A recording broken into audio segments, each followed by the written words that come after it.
이렇게 내면 다음 월요일까지 숙제가 수능도 셌다고.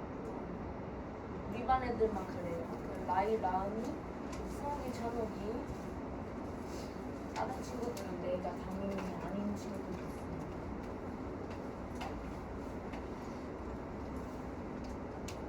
자, 그래서 수능태에 들어갈 건데 수능태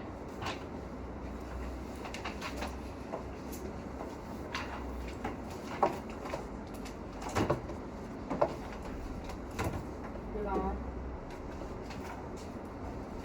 헷갈리지 말아야 할 것도 몇 가지 있어서 짚고 넘어가잖아요. 우리가 동사에 표시할 수 있는 건 기본적으로 수, 그 다음에 시제, 해입니다. 그래서 우리는 뭐야? 단수인지 복수인지 나타내줄 수 있는 거고요. 시제는요, 내가 과거, 현재, 미래 단순식에 나타낼 수 있고요. 진행하고 있는 중인 거 나타낼 수 있고요. 해오고 있다, 완료, 저번에 배웠던 거 나타낼 수 있겠죠? 그 다음에 또 나타낼 수 있는 게 뭐냐? 능동인지 수동인지를 나타낼 수 있겠지. 자, 그래서 이거는 내가 어떤 말을 하고 싶은 거냐면, 내가 능동의 의미, 스스로 했다는 의미, 수동의 의미를 동사에 담는다는 얘기야. 동사에 어떻게 담아? 형태의 변형으로 담는다는 거죠. 그렇기 때문에 우리가 수동이 아니라 수동태라고 하면 나는 지금 동사의 형태를 말하고 있다는 거기 때문에 비동사 플러스 pp이고, 얘를 어떻게 해야 돼? 저 세트로 기억을 해야 되죠. 비동사 플러스 pp라는 것을. 자, 그래서 비동사 플러스 pp는 뭐야? 동사 자리에 오는 거잖아. 얘는 동사 자리에 오는 애인 거죠. 자, 그런데 우리가 이것저것 하면서 수동이라는 말을 참 많이 씁니다. pp라는 것 자체 얘기할 때도 많이 하고. 자, 근데 수동은 그냥 의미에 불과하고요. 수동태가 됐을 때 동사 자리에 쓰인다고 보시면 됩니다. 자, 그러면 내가 수동을 언제 쓰냐라고 했을 때 그런 예문을 만들 수 있죠. 나는 만들었다 케이크를 이렇게 했어. 자, 그러면 이 문장은 뭐에 중심 맞춘 거야? 나의 중심 맞춘 거지. 만든다는 그 행동을 한 나의 중심 맞춰서 내가 케이크를 만들었다인데, 어떻게? 그 만든다는 동작을 당한 애의 입장에서 쓰면은 케이크는 만듦을 당했다, 만들어졌다 이렇게 될 수 있잖아요. 자, 그렇기 때문에 수동태의 요건은 뭐냐? 내가 동작을 하는 애가 있고 그 동작에 영향을 받는 애가 있어야 얘의 관점으로 쓰면 능동이고 얘의 관점으로 쓰면 수동일 수 있는 거죠. 자, 그렇기 때문에 결론적으로 말해서 목적어가 꼭 있어야 된다. 목적어가 있어야 하고요. 목적어가 있어야 한다는 말은 뭐냐? 3, 4, 5형식만 수동태가 가능하다고 생각을 하시면 되겠죠. 자, 그래서 여기 보면은 우리 엄마는 키워 꽃을, 자, 이렇게 되어 있잖아. 자, 그러면 키운다는 동작을 하는 애는 엄마, 당하는 애는 꽃. 자, 그럼 당하는 애 입장에서 봤을 때 꽃은 키워진다 이렇게 해야겠죠. 자, 그래서 BPP를 써주는데 이 flowers의 수에 맞게 R로 맞춰서 써주고, 그 다음에 누구에 의해서 했을 때 by 플러스 주어 이렇게 써주는 거죠. 자, 그래서 by my mom 이런 식으로 써줬습니다. 자, 그런데 by 행위자 같은 경우에는 자주 생략된다라고 되어 있는데 정말 많이 생략이 돼요. 일단 기본적으로 어떨 때 정보가 없거나, 이게 뭔 말이냐면 내가 아침에 일어났는데 우리 집이 도둑을 맞았어. 자, 그러면 우리 집에서 카메라가 훔침을 당했다 이런 식으로 만약에 말을 하고 싶어. 그러면 the camera was stolen 이라고는 할 수 있지만 누가 우리 집에 침입해서 누가 어떤 도둑이 했는지를 모르잖아요. 그러니까 by 누구를 쓰기가 굉장히 애매한 거죠. 그 다음에 행위자가 막연한 사람들인 경우 생략된다라고 하는데, 예를 들어 사람들은 생각한다. 우리는 뭐뭐뭐 해야 된다고 이런 말을 해야 했어. 자, 그런데 당연히 생각이라는 거를 하려면 사람이어야겠죠? 갑자기 뜬금없이 비둘기가 생각하고 있지는 않을 테니까요. 그렇기 때문에 너무 당연하게도 사람이야. 그러면 by people을 굳이 쓸 필요가 없다는 거지. 그 다음에 또 문맥상 행위자가 명백해서 그냥 이 문맥적으로 봤을 때 누가 했는지를 굳이 다시 설명해주고 싶지 않을 때는 그냥 그렇게 한다라고 되어 있는 거죠. 그래서 여기 보면은 The concert tickets are sold online. 콘서트 티켓이 팔렸어 온라인에서. 일단 기본적으로 얘는 누구가 콘서트 티켓을 탔는지 정확히 말하기가 애매하겠지만 일단 사람이기는 하겠죠. 특정하기가 어려운 거지. 그러면 페스티벌은 열린다 한강에서 매년. 당연히 열리는데 정확히 말하면 어떤 재단에 의해서 열릴 수도 있고 서울시에 의해서 열릴 수도 있지만 사실 그게 중요한 게 아닐 수도 있고 그렇기 때문에 행위자는 많이 생략이 될 수도 있다라는 거. 그래서 되게 뻔한 행위자 같은 경우는 보통 안 씁니다. 그리고 이제 수동태는 비동사가 있기 때문에 어떻게? 당연히 시제 표시를 할 수 있지. 비동사를 was나 were로 바꾸면 되잖아요. 자, 그래서 원래 문장이 Jeff가 took the pictures of us. 찍었어 사진을 우리의 쓰니까 찍는 동작을 당한 애가 픽처니까 픽처 입장에서 생각하면 우리의 사진은 찍어짐을 당했다. 근데 여기 시제가 뭐야? 과거였으니까 얘도 수동태도 맞춰서 과거로 써주면 되는 거죠. 자, 그 다음에 critics, 비평가들이 좋아했어 이 영화들을 입장에서 봤을 때 좋아함을 당했다. 어떻게? 비평가들에 대해서, 비평가들에 의해서. 자, 그래서 critic, movies 복수기 때문에 그 다음에 loved 과거기 때문에 were를 써주게 되는 거죠. 어렵지 않은 부분이고요. 그 다음에 미래 같은 경우도 비동사가 있으니까 will be 이런 식으로 쓰면 되잖아. 자, 그래서 the printer는 will be fixed. 프린터가 스스로 고칠 수 있는 애가 아니죠. 고쳐질 것이다. 나의 아빠에 의해서 내일 이렇게. 그 다음에 the dishes 그 그릇들은 씻겨질 것이다. dishwasher 설거지 기계에 의해서 이거죠. 그 다음에 A new leader will be chosen by teammates. 새로운 리더가 선택될 것이다. 팀원들에 의해서. 이런 식으로 생각을 하시면 됩니다. 그래서 어려운 부분은 딱히 없고 비동사는 당연히 어떻게? 시제나 수 표현을 할 수 있으니까 우리가 알고 있는 비동사의 규칙에 맞게 시제나 수 표현을 하면 된다 라고 생각을 하시면 됩니다. 자, 그 다음에 수동태의 여러 가지 형태 이렇게 해가지고 되어 있는데 부정문도 있고 의문문도 있고 이렇게. 자, 그래서 부정문은 어떻게 돼? 비동사가 있으니까 그냥 비동사 뒤에 남만 붙이면 되잖아요. 비동사가 있기 때문에 비동사 규칙에 따라주면 되고. 자, 그 다음에 수동태의 의문문 같은 경우에는 우리가 좀 생각해 볼 필요가 있어요. 수동태 의문문은 헷갈릴 수 있어. 왜냐? 우리 기본적으로 문장은 Mr. Brown designed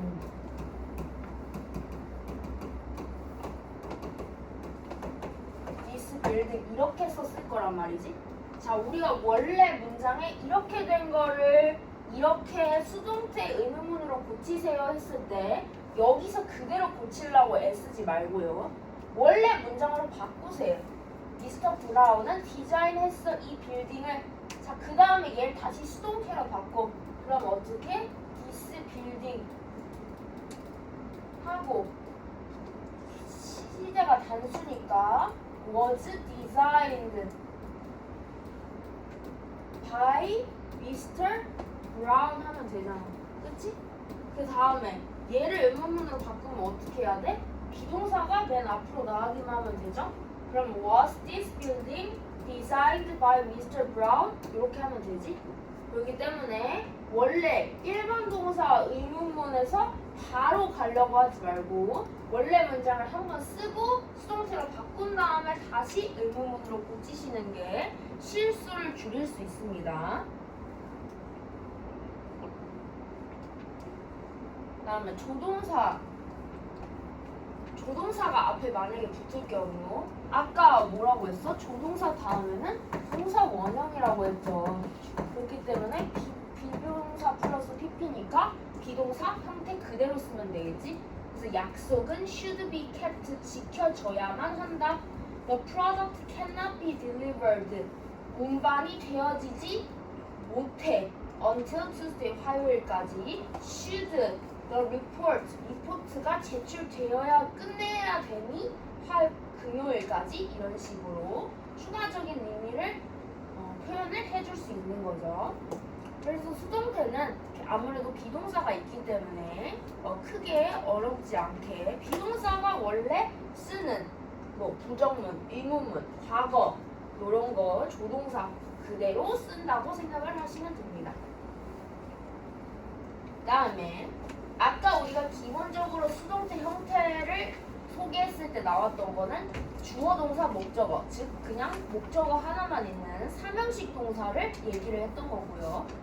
이제부터 우리가 이제 주의 깊게 봐야 될 거는 뭐냐? 주어 동사 했을 때 사형식인 거죠. 주어 동사, 간접 목적어, 직접 목적어 이렇게 두 개 생각을 해봐야겠죠. 자, 그래서 간접 목적어, 직접 목적어는 에게 을을이잖아. 목적어가 두 개라는 점이 문제로 볼 수 있는 거죠. 자, 그래서 목적어가 두 개이기 때문에 어떻게? 목적어가 두 개인 만큼 수동태 문장도 두 개로 쓸 수 있죠. 첫 번째, 사람, 에게 부분을 주어로 쓰는 경우 BPP 쓰고 그 다음에 어떻게? 그냥 직접 목적어 그대로 쓰고 by 주어 이렇게 써주면 되니까 얘는 딱히 어려운 부분이 없지. 얘가 그대로 내려왔습니다. 그쵸? 자, 그런데 뭐야? 내가 직접 목적어가 앞으로 오는 경우는 BPP 쓰고 그 다음에 여기에 꼭 전치사를 써줘야 문장이 성립을 할 수 있다는 거죠. 그 다음에 by 주어 이렇게. 자, 그래서 the book gives us 우리에게 유용한 정보를 했을 때 우리는 주어졌다 유용한 정보를 그대로 적었죠. 하지만 유용한 정보는 이로 시작하면 어떻게? to us 하면서 전치사를 적었지. 그쵸?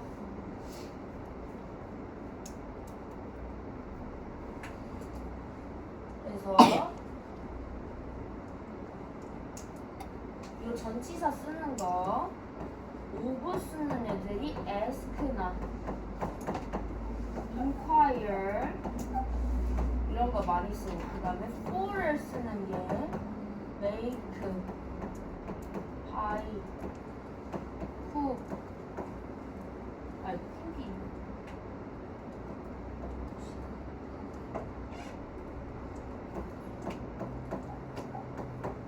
또 아는 거 있는 사람?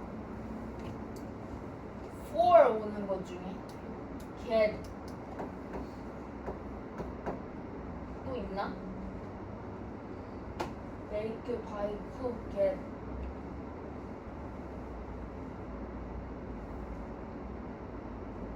몇 가지 더 있긴 한데 대표적인 것들은 이런 애들이에요. 그다음에 to 같은 경우는 이제 나머지 많은 아이들들. 그래서 for이나 over를 기억을 해두시고 그 다음에 나머지 애들이 to라고 생각을 하시면 돼요.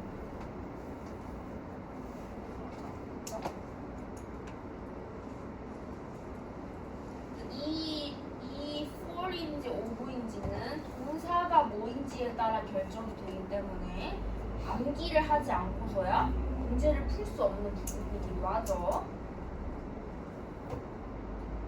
그 다음에 by 이외의 전치사를 쓰는 표현 이렇게 되어 있는데 얘네들은 어떻게 되어 있냐면 사실 cover부터 시작해서 make까지 해가지고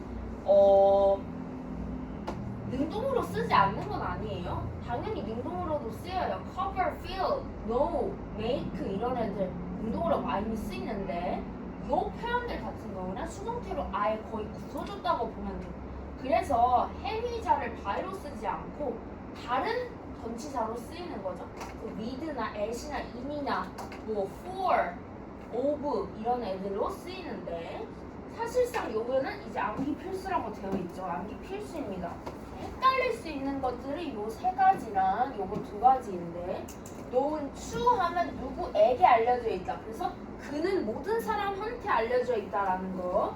그 다음에 known for는 그는 뭐뭐로 유명하다. 그 다음에 known as는 어떤 위치, 지위로서 알려져 있다 이런 거. 자, 그 다음에 made of나 from 같은 경우는 어떤 거냐면 made of는 그냥 물질 적 변화고요. 얘는 화학적 변화라고 생각할 수 있습니다. 자, 그래서 어떤 차이가 있냐면 made of라고 쓰려면 내가 나무를 가지고 책상을 만들었어. 그럼 나무도 고체, 책상도 고체, 나무의 형태도 그대로 남아있죠? 그렇기 때문에 걔는 그냥 of를 쓰면 됩니다. 자, 그런데 그런 거 말고 뭐 예를 들어서 우리가 석유를 가지고 뭐 유리를 만든다 뭐 이런 거 있잖아. 그러면 아예 원래 석유의 형태가 남아있지를 않죠? 아예 변한 거기 때문에 그런 거를 했을 때는 from이라고 made from이라고 써주시면 됩니다. 근데 얘네들도 다 마찬가지로 또 이제 외우다가 보면은 이 앞에 있는 B를 날리는 사람들이 있는데요. 절대 날리시면 안 돼요. 우린 지금 정확히 수동태를 배우고 있는 겁니다. B를 써 쓰셔야 동사 형태가 될 수 있어요. 네. 그 다음에 여기 부분에 아주 조그맣게 쓰여져 있어가지고 그냥 넘어갔던 부분이 있는데 얘는 이제 사형식이잖아. 오형식도 당연히 있을 수 있다. 그래서 오형식 같은 경우에는 주어, 동사, 목적어, 목적어, 부어 이런 식으로 쓴다. 자, 그런데 목적어가 하나밖에 없으니까 목적어 그대로 내려오고 그 다음에 be, pp 쓰고 그 다음에 목적격 부어 어떻게? 그대로 내려오고 그 다음에 by 주어 이렇게 써주면 됩니다. 이렇게 써주면 되는데 이 책에서 여기까지는 나오지 않을 수 있어요. 그런데 여러분들이 언젠간 또 이제 배울 기회들이 또 생길 거기 때문에 하나만 더 설명을 해주자면 자, 우리가 오형식에서 특이한 경우들이 있어. 어떤 특이한 경우들이 있냐면 여기 사역동사 오는 경우 혹은 지각 감각동사 오는 경우에 여기 목적격 부어 자리에 동사 원형이 오는 그런 아주 특별한 때가 있습니다. 자, 원래는 오형식 만들 때 어떻게 한다고 했어? 목적어 BPP 그 다음에 목적격 부어를 그대로 쓴다고 했죠? 자, 근데 사역 지각일 때 목적격 부어의 동사가 원형일 때만 적용이 되는 문제인데 그대로 쓰지 않고 어떻게? to 부정사로 바꿉니다. 이거는 하나의 예외 사항이에요. 자, 그래서 예시를 하나 들어보자면 I made my sister clean my room. 난 내 여자 형체한테 내 방 청소하라고 했어. 했을 때 my sister was made 하고 clean을 그대로 쓰는 게 아니라 to clean이라고 써야 되는 거예요. 왜? 여기 사역이었고 여기 동사 원형이었으니까. To clean my room by me 뭐 이런 식으로 쓸 수 있는 거죠. 그 다음에 I saw the bird sing 이런 식으로 쓸 때도 the bird was seen 하고 나서 그냥 sing을 못 쓰고 to sing이라고 써야 된다. 얘도 감각, 지각 동사이기 때문에 동사 원형이 와서 이런 문제가 생기는 거예요. 나머지 경우에서는 그냥 그대로 써주면 됩니다. 딱히 문제될 건 없고요.